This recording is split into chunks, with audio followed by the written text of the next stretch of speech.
Now, we reported right here on this particular platform that the president of Venezuela, Nicolas Maduro, has been arrested. Now, the pictures that you are watching on the screens are live pictures when he was taken today to the New York District Court to face charges.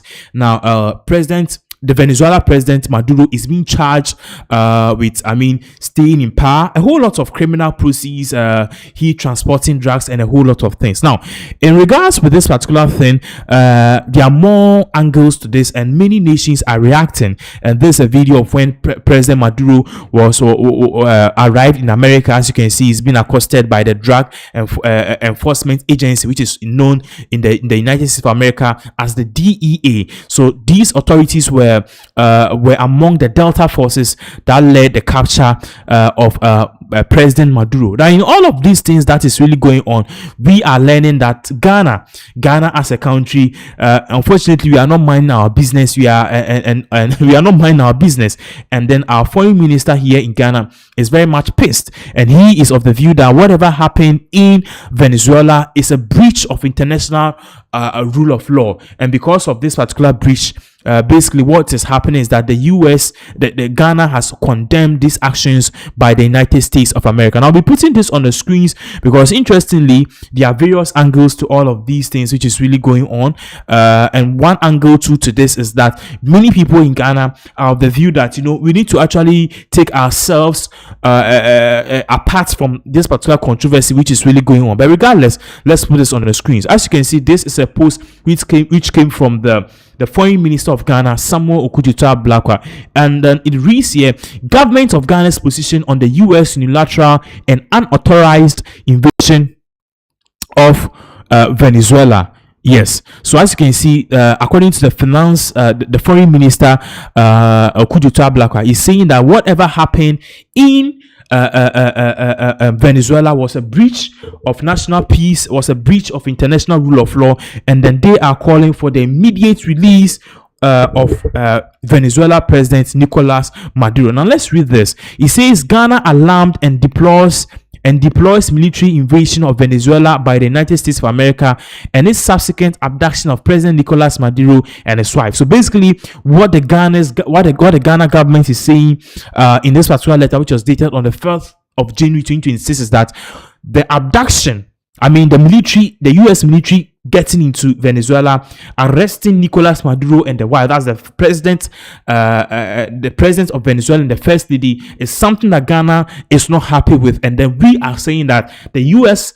Army and the U.S. president should quickly return Nicolas Maduro and the wife back to their country, because what they did is against international rule of law. Now it goes on to say the government of the Republic of Ghana is alarmed at the unilateral and unauthorized invasion of the Bolivarian Republic of Venezuela by the United States of America, and the subsequent abduction of President Nicolas Maduro and his wife Celia Flores in the early hours of Saturday, 3rd of January 2026. Now it goes on further to say Ghana expresses strong reservations against unilateral use of force and strongly deplores such acts that violate the Charter of the United Nations and international law, as well as the sovereignty, as well as the sovereignty, territorial integrity, and political independence of the state. So now Ghana is saying that Venezuela is a state on its own. They have the right to elect their own leader. They have the right to govern and go by their own rules. If the US is not comfortable with it, the US can perhaps be in their country and make their case at the ICC, the International Criminal Court, or take their case to the UN. But the US can't unilaterally invade a country, arrest the president, and also arrest the first lady. For what reasons? According to the US, this man, Maduro, is engaged in drug-related activities, and also he is a security threat, or is a threat to the national security of the United States of America. And Ghana is now saying that whatever happened, they are not in support of this, and then they are protesting this particular arrest. Now it goes on to say that the Ghanaian government is keenly following the situation in Venezuela with great concern, and notes that such assaults on international law affirms at the occupation of foreign territories and apparent external control of oil reserves have extremely adverse implications on international stability and the global order. So Ghana is saying that we are also now monitoring whatever is going on in Venezuela with very great concern, because the US basically said they did this because of drug-related activities. But then, if you listen to the speech that Donald Trump gave, Donald Trump said that they did this basically because of oil. In a nutshell, they went to Venezuela, arrested the president because they want Venezuela's oil. Now, it goes on further to say the Ghanaian government is keenly, sorry, I've read that part. It goes on to say that Ghana also notes with deep concern statement by US President Donald Trump that the US will run Venezuela until such time as we can do a safe, proper, and judicious transition, and the US and that US large oil companies will be asked to go in. So Ghana is now saying that the statement that United States of America's President Donald Trump said, basically this statement was that the United States will run Venezuela. The argument and also the notion, okay, by Ghana, or the statement by the United States of America, Ghana views this as very extreme, because you can't run Venezuela. If you are claiming that Maduro has done something which is not right, basically what you can do is basically to arrest him and then perhaps allow a free and fair election so that the people of Venezuela can handle their own affairs. But then if you're not doing this and then you want to run a foreign country, it is illegal. You are breaking the international rule of law, and Ghana is actually protesting this, especially with the fact that US President Donald Trump also said that US large oil companies will be asked to go into Venezuela. Now, these declarations are reminiscent of the colonial and imperialist era. They set a dangerous precedent for the global order. Such colonial ambitions should have no place in the post-Second World War era. To allow this is to put international community at great risk and undermine the sovereignty of every country. Ghana therefore reaffirms its commitment to the principle of self-determination and holds the firm view that only Venezuelan people should freely determine their political and democratic future. Ghana calls for immediate de-escalation and the release of President Maduro and his wife. The government of Ghana shall maintain and defend its long-held principled position against invasion, occupation, colonialism, apartheid, disregard for sovereign, and all forms of violations of the international law. And this came to all media houses. So if you take it for the if you are taking it from the last about 3 paragraphs, what Ghana is saying here is that basically what the US is doing is taking us back to the Cold War era. Okay, and during this particular post-Second World War era, or the Cold War era, a nation will just go in and then a strong nation will go and perhaps pounce on a nation that has low military power, and then take over and then abduct the country, and then perhaps say this is now a new territory. Or if Ghana was to be a big country, Ghana would just storm Benin, take over Benin, and name and say that now Benin is part of Ghana. And this is a post-Second World War era which should never have been, which should never go on, because we are trying to move on from that kind of mentality. But here the United States of America is setting a precedent. Russia is doing the same to Ukraine.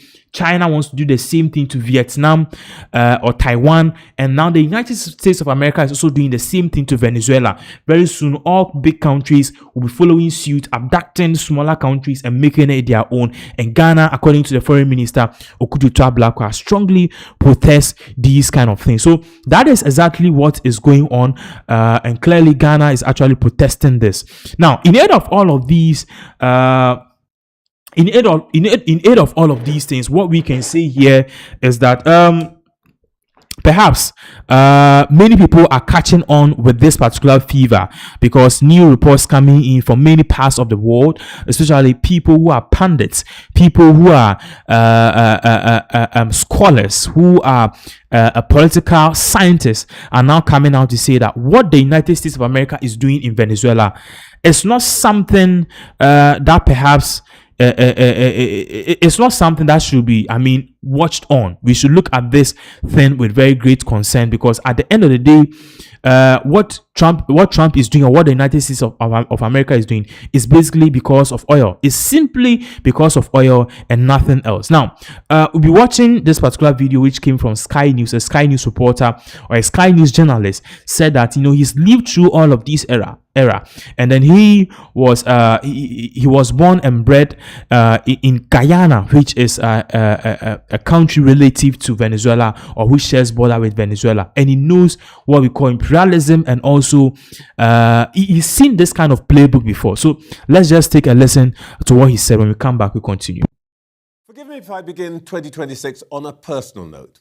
To all intents and purposes, this morning, Venezuela is an American colony. I've got mixed feelings about that. Whatever the White House says, I don't think this is really about drugs. It's about oil. Full disclosure, my family came to England from Guyana, the country next door to Venezuela. It's where I grew up and where I went to school. It's also where I learnt to handle a rifle. For almost 2 centuries, Venezuela has claimed more than half of Guyana's territory, the Essequibo region, as its own. My generation grew up preparing for an invasion. But I don't think anyone really thought we'd go to war over impenetrable rainforest. And then, in 2015, American companies hit oil in Guyanese waters. At 30 billion barrels, it's one of the biggest oil finds in decades. Unsurprisingly, Caracas immediately rediscovered its enthusiasm for Guyanese territory, even redrawing the map of Venezuela sent to every school to include Essequibo. So I don't think there's much doubt what is driving Mr. Trump's military adventure. He wants to protect America's vast oil interests in the region and to feed his refineries with Venezuelan crude. And if that means upsetting the international rules-based order, I don't think Mr. Trump will be too bothered. After all, American presidents, including Democrats like Kennedy and Obama, have always been clear on one thing. The first rule of the rules-based order is that America makes the rules to suit America. So this was exactly what this particular pundit said, and as you can see, there are major concern as to what will happen. Now, regardless, there are some protests which have actually started going on, and this particular protest, the video of this particular protest we'll be watching, this will call themselves Venezuela Solidarity Campaign in Nigeria, and they are saying the US hands off in Venezuela. So let's take a look at this particular demonstration. When we come back, we'll continue. When people take over, all oppression, then go run away. When people take over. Viva Venezuela! Viva! From the Venezuela Solidarity Campaign in Nigeria, a campaign platform of socialist trade unions, civil society, youth group, workers from informal and informal sector. We bring solidarity to the people of the Venezuela working class and the Venezuela working people who are passing through aggression from the United States empire. It is no news that as we speak now, more than 50,000 United States soldiers have been deployed, and a lot of fighter jets, including warships, have been mobilized to the Caribbean Sea across Latin America. The lies from the Trump government is that they want to go and fight drugs in Venezuela. So they declare Maduro, President Maduro, and many of his cabinet members, many of the PASOK members, the ruling party, the socialist ruling party in Venezuela, as a threat to the US. We all know that this is lie. They did it to Gaddafi in Libya. They did it in Syria. They did it in Afghanistan. The funniest thing about Afghanistan was that even when their puppet was in power for 20 years and America was fighting Taliban, they cannot even develop Afghanistan. Neither do they even solve any problem for the people of Afghanistan. We all know that it is one of the important things we must know is that Venezuela is sitting on the highest oil reserve in the world. Venezuela oil remains the only country that have enough highest oil reserve, and this is why the US is going to Venezuela to start a war where there is no war. We are calling on Nigerian working people, we are calling on the people of the world to call on President Trump to stop his aggression against the Venezuelan people, Colombia, Nicaragua, Cuba, and all other countries that. But most importantly, that I want to stress out about this ongoing international campaign, because as we are here now, more than 70 in America, people across 17 cities are also protesting. In Europe, in South Africa, in Ghana, people are protesting against US war in Venezuela. One thing that I want Nigerians to know and people to know, people of the world to know, is that the war in Venezuela is about oil. And there is nothing, the only thing that can stop the war is by the people by rising against Trump's administration. The reality is also that when there are issues of oil, America wants to go there and plunder. Not America now, because all of them are America. The United States remain a capitalist empire who kills. When they preach human rights, today is international human rights, but when they even preach human rights, you realize that what they do in the United States has something to do with human rights. On the election, I want to say something. I used to tell people, what they are doing in America is not election. What they do is money bags contesting against money bags. And it's important to stress it that whatever it was, the United States government have no right to intervene in internal affairs of any other country like Venezuela. And it is important to also stress that the Venezuelan people are ready to confront the monsters of imperialism. And as we speak, the Congress in the United States has not been briefed upon the actions Trump has been taking. And it's on this note I said that we will continue to support all the campaign against imperialism anywhere in the world. We will continue to stand with the Bolivarian Revolution. We will continue to stand with President Maduro and all Venezuelan people who are opposing to the crisis of to the global capitalist crisis. On this, I said, Aluta continua. Victoria Sata. Venezuela is not a threat. Venezuela is the future. The coalition of civil societies in Nigeria have gathered to show solidarity to the peoples of Venezuela against oppression, against harassment from capitalists, especially the US-led government. Venezuela is not a threat. Venezuela is the future. Venezuela is the future. Venezuela is not a threat. Venezuela is not a threat. Venezuela is the future. Venezuela is not a threat. Venezuela is the future. Venezuela is not a threat. Venezuela is the future. We no to war in Venezuela. No to war in Venezuela. No to war in Venezuela. No to war in Venezuela. Viva Venezuela. Viva. Viva Nigeria. Viva. Viva humanity. Viva. Yes, we are here today in solidarity to the good people of Venezuela. We are saying no to war. We are saying no to capitalism. We are saying no to oppression. We are saying no to every policies that US government are pushing against the good people of Venezuela. It's against the democratic norms.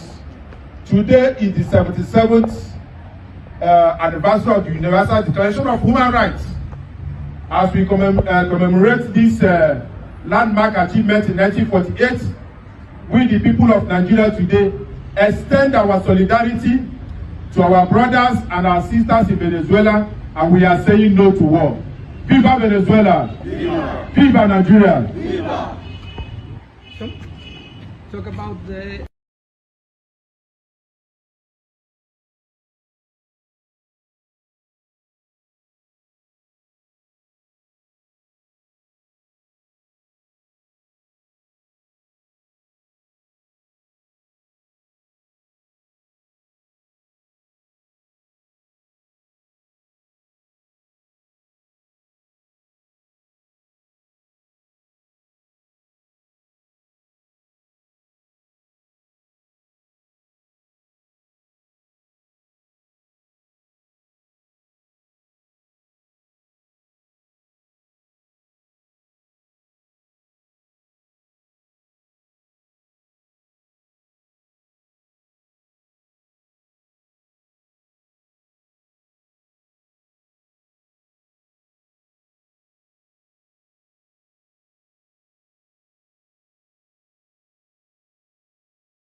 So yeah, that was the demonstration that went on. Sorry for the brief pause, but that was the demonstration that went on. And as you can see, many people are not happy with the event or the turn of events, and then there has been a massive demonstration. Now, meanwhile, Captain Ibrahim Traore, he is of the view that whatever is going on, Africa, this is the time that we need to come together. Yes, this is the time that Africa we need to come together to stop all of these things. So he actually made this speech when he met the AES states there, because the AES states have made him basically like their basically like their president. So you have the African Union, and also you have the ECOWAS. So you have the ECOWAS secretary, we have the ECOWAS, the AU secretary, or the AU president. So the Association of Sahel states, which includes Mali, Niger, Burkina Faso, and the likes, they have made Captain Ibrahim Traore their president. And then he made a speech which kind of shows that the aim of the AES to actually expand and bring all African countries together. And I believe that this particular statement was one that triggered the US, or perhaps what triggered France, and also inspired this particular recent coup d'etat. Because as you know, Kwame Nkrumah was actually dethroned because he wanted to push an agenda of the United States of Africa, which the US and the West and also Europe saw it as a threat. So let's take a listen to the speech, the poignant speech that Captain Ibrahim Traore gave. He actually said this in French, but then there's a version that follows, or there's a translator that translates everything. We'll come back immediately after this. Why are we blacks trying to incite hatred among us? And by hypocrisy, we call ourselves brothers. We must be able to tell the truth in a very crude way, even if it is disgusting. We will apologize, but we must wake up. Why is blackness like this? Why can't we see the danger coming, unite and prevent it? Why do we have to face this danger? They risk decimating us. The others have closed their ears. They pretend not to hear the politics of Austria. Peoples are complacent in colonization. They love this domination. If they don't call the imperialists, come and colonize us. We don't even want to be your slaves. We often ask ourselves questions when we see their reactions. These brainless intellectuals who have been here all day have started debates in total indignity, in total dishonesty, as if they don't see the reality of the examples presented to them. There are many examples when democracy does certain things contrary to the rules it has set. They close their eyes, but they are ready to call us youth or putschists. But be sure of one thing. We are united and we will remain united. And we must open our eyes. Hello, dear brothers and sisters. Hello, dear parents. First of all, I would like to apologize to the Tahitian population. They waited for us yesterday, and God wanted it to be today, and we are here. For this, we thank you for all the good deeds and this wonderful day that we are here in Bamako for the second session of the College of State, leaders of the Confederation of AES.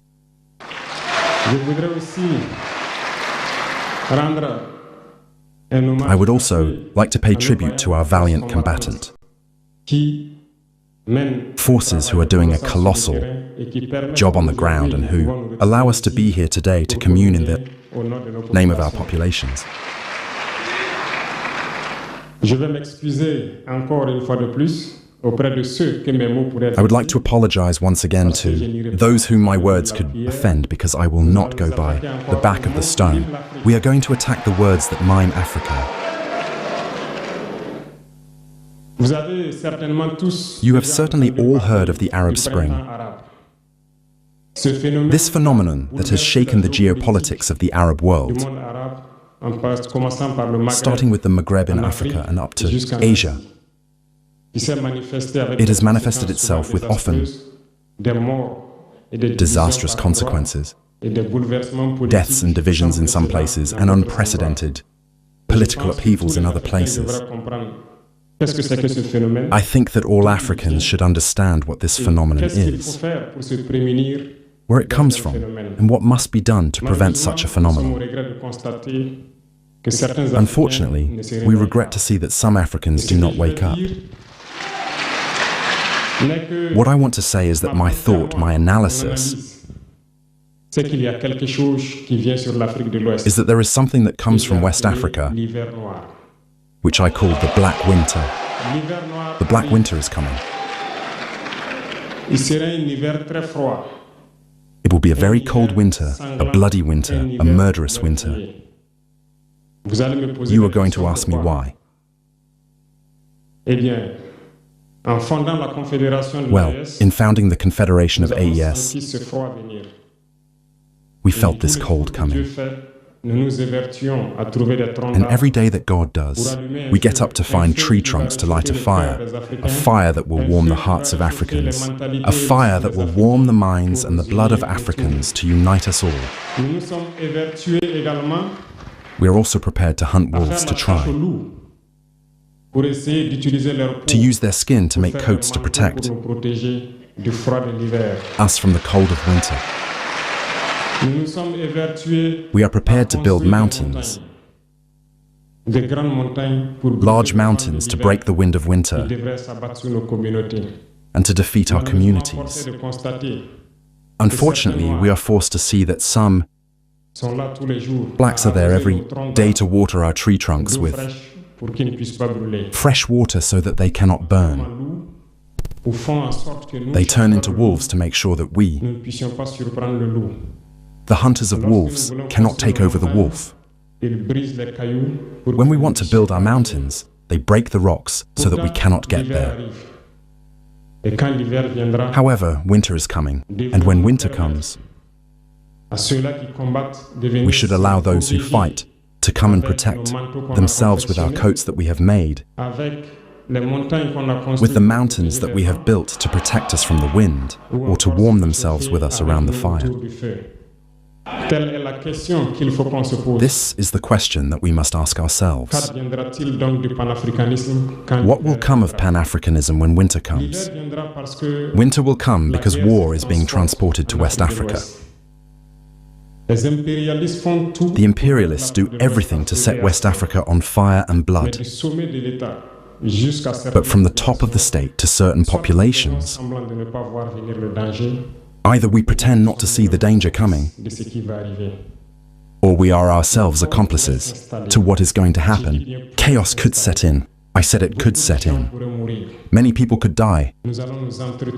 We are going to kill each other in such an atrocious way that during this time, they will be there to plunder our wealth, to impose their will, and those who will survive this tragedy will have only two choices: either to unite against imperialism forever, or to end up as slaves until they disappear.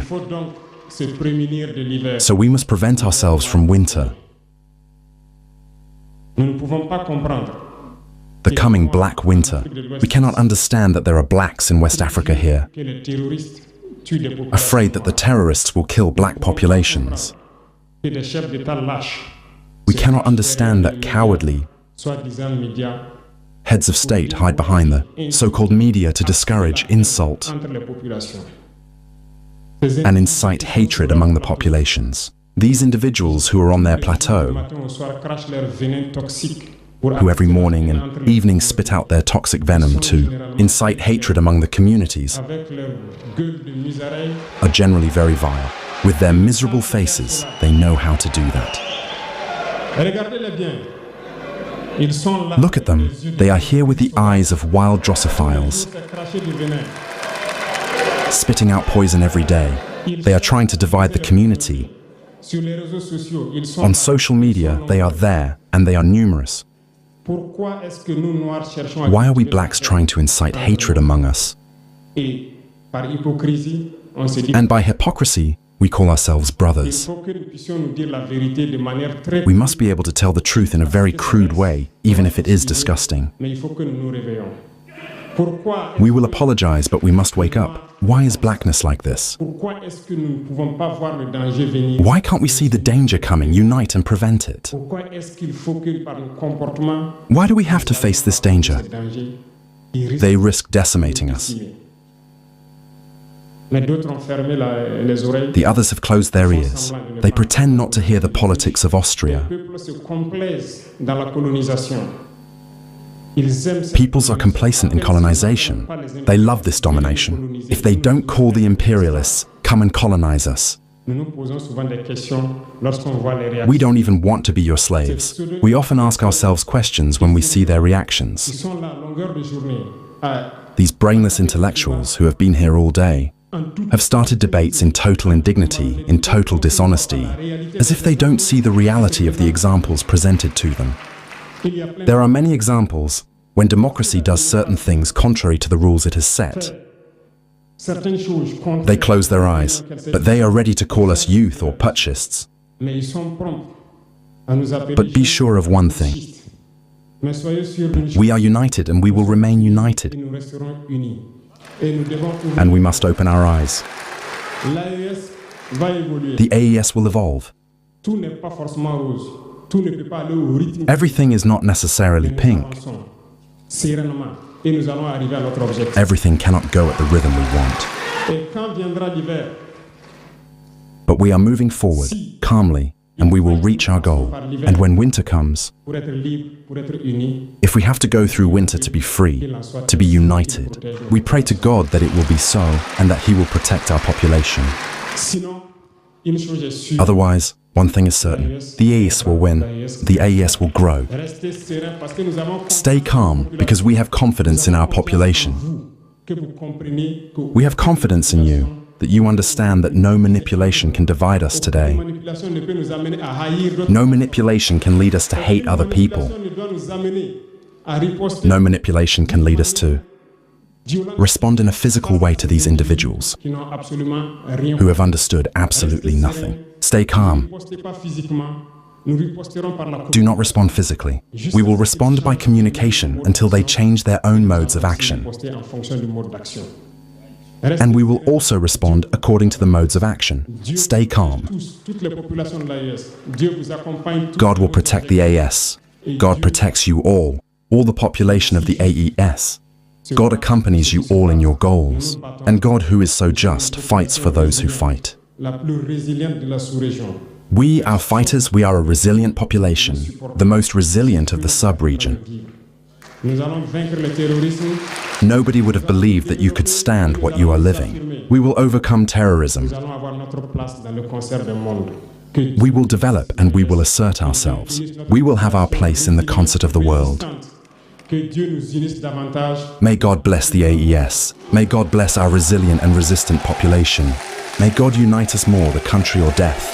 Thank you.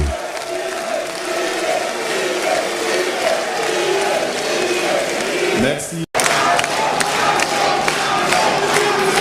Merci.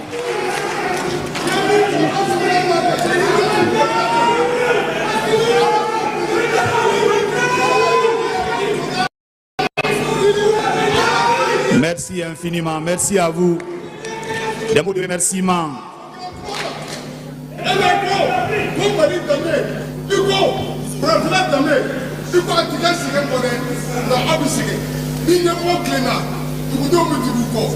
Le pouvoir, c'est la capacité à changer de les événements.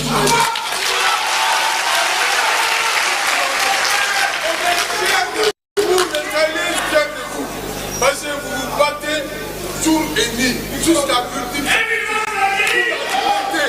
Vous vous battez pour la dignité de nos ancêtres et de la future génération. C'est le projet du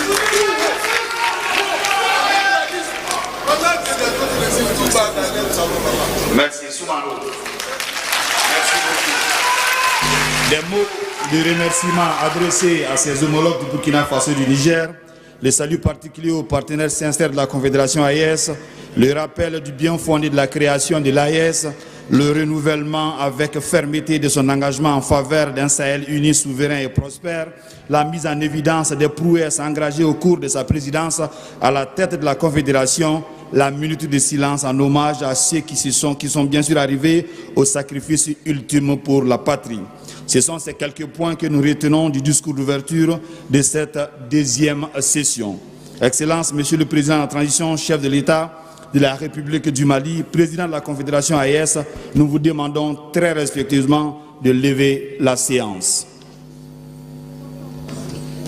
La séance est levée. Merci de suivre les directives du protocole pour le retrait.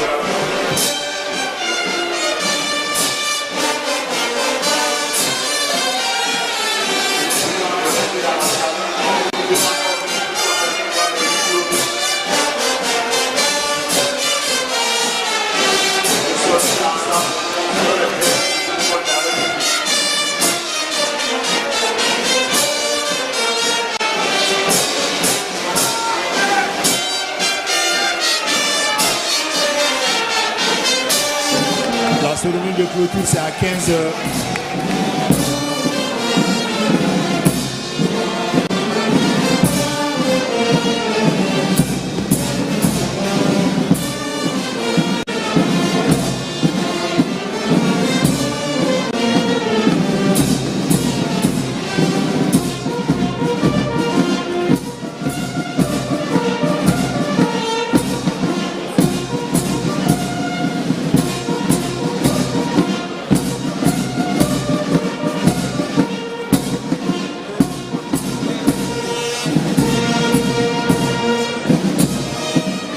Nous vous prions de suivre les directives du protocole pour éviter les désagréments. Merci de suivre le plan de retrait proposé par le protocole. Alors, Assimi Goïta a fait le bilan. Et un bilan de la présidence malienne, on ne peut plus clair, on ne peut plus éloquent. Il y a des progrès qui ont été faits. Et du point de vue défense et sécurité, avec la remise officielle de l'étendard de la force unifiée qui comporte 5000 hommes, servira de rempart dans cette lutte contre le terrorisme. Et enfin, le président en exercice de cette confédération demande au peuple AES de se sentir fier, puisque le combat ne vient que de commencer et la victoire sera au rendez-vous. Koke Kone.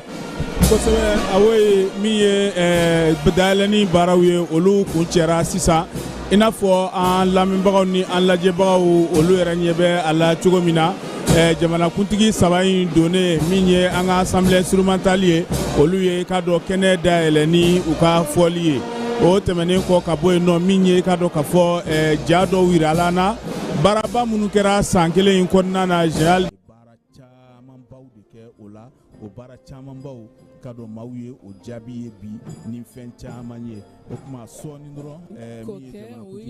Now, brothers and sisters, the AES summit has finally ended, and the president of Burkina Faso was there, the president of Mali was there, the president of Niger was there. So we can say it was a successful summit. Now, brothers and sisters, what are your thoughts on this video? Subscribe, like, share, and don't forget to leave your comments on the comment section below. Thank you.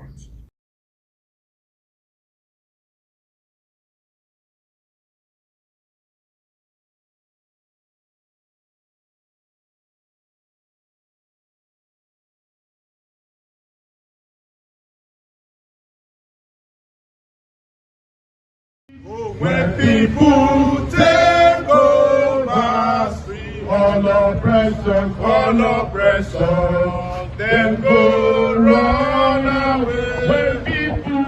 When people take over. Viva Venezuela! Viva!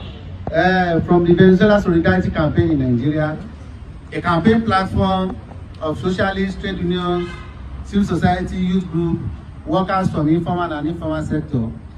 We bring solidarity to the people of the Venezuela working class and the Venezuela working people who are passing through aggression from the United States empire. It is no news that as we speak now, more than 50,000 United States soldiers have been deployed, and a lot of fighter jets, including warships, have been mobilized to the Caribbean Sea across Latin America. The lies from the Trump government is that they want to go and fight drugs in Venezuela. So they declare Maduro, President Maduro, and many of his cabinet members, many of the PASOK, members, the ruling party, the socialist ruling party in Venezuela, as a threat to the US. We all know that this is lie. They did it to Gaddafi in Libya. They did it in Syria. They did it in Afghanistan. The funniest thing about Afghanistan alone was that even when the puppet was in power for 20 years and America was fighting Taliban, they cannot even develop Afghanistan. Neither do they even solve any problem for the people of Afghanistan. We all know that it is one of the important things we must know is that Venezuela is sitting on the highest oil reserve in the world. Venezuela oil remains the only country that have enough highest oil reserve, and this is why the US is going to Venezuela to start a war where there is no war. We are calling on Nigerian working people, we are calling on the people of the world to call on President Trump to stop his aggression against the Venezuelan people, Colombia, Nicaragua, Cuba, and all other countries that. But most importantly, that I want to stress out about this ongoing international campaign, because as we are here now, more than 70 in America, people across 17 cities are also protesting. In Europe, in South Africa, in Ghana, people are protesting against US war in Venezuela. One thing that I want Nigerians to know and people to know, people of the world to know, is that the war in Venezuela is about oil. And there is nothing, the only thing that can stop the war is by the people by rising against Trump's administration. The reality is also that when there are issues of oil, America wants to go there and plunder. Not America now, because all of them are America. The United States remain a capitalist empire who kills, when they preach human rights, today is international human rights, but when they even preach human rights, you realize that what they do. Okay, so this is the people, or this are the group of people who were protesting, saying that hands off Venezuela, and these are Nigerians who are saying that whatever happened in Venezuela is something that should not happen again. So we are monitoring all of these issues. We'll definitely be giving you more updates as all of these various events continue to unfold. There are a lot of comments which have come, in regards with this particular topic. We'll make sure that I'll be giving you more updates in regards with all these particular issues and more updates into it. So that is exactly what is really going on right here in this particular country. I've seen the whole issue about Maduro and also Venezuela, and also Captain Ibrahim Traore is getting messy by this. So that is exactly what is going on. So we'll be giving you more updates as all of these various events continue to unfold. Unfortunately, we'll be transitioning to our local dialect history for our other subsequent news.